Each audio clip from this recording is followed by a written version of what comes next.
ঘটনাটা একটু বলেন তো ভাই।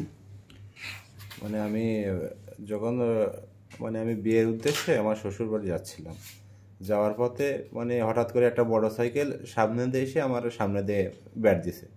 ব্যাট দেওয়ার পরে ফোন দিছে আমি মনে করলাম হয়তো ওই রোডে আইন সহকারী লোক অনেকজন ঘোরাফেরা করে, আমরা মনে করলাম হয়তো তাদের কোনো লোক বা ভুল ইনফরমেশনের কারণে আমার দাঁড় করায় এবার আমার ব্যাগ ধরে টানাটানি করতেছে। এবার যখন আমি বলছি ভাই ব্যাগ ধরে টানাটানি করতেছেন কেন, বলার সাথে সাথে বলতেছে যে তোর বাসা কোন জায়গায়। আমি বলছি সামনে বাসা। বলছে সামনে কোন জায়গায়? আমি বলছি গদখালি বাসা। তা বলছে যে ব্যাগ দে। আমি বলছি ব্যাগ কিসের জন্য দেবো। এবার যেই ব্যাগে দাঁড়িয়ে করি সেখন গুলি বের করেছে। গুলি বের করে প্রথমে আমার মাথায় ধরেছে। গুলি না, কি বের করছে? পিস্তল বের করছে। পিস্তল বের করে আমার মাথায় ধরছে। মাথায় ধরার পরে এবার বলতেছে, এবার আমি ব্যাগ ছেড়ে দিছি।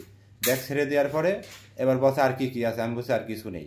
ঠিক আছে, আমি বলছি আর কিছু নেই।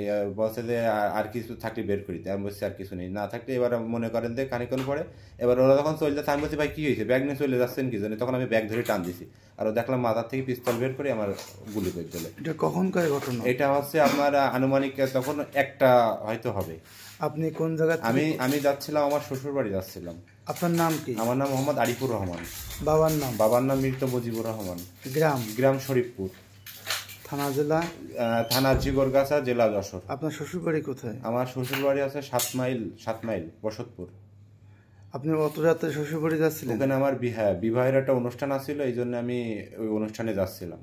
যাওয়ার পথে এই ঘটনা? যাওয়ার পথে এই ঘটনা হয়। ঠিক আছে ভাই, থ্যাংক ইউ।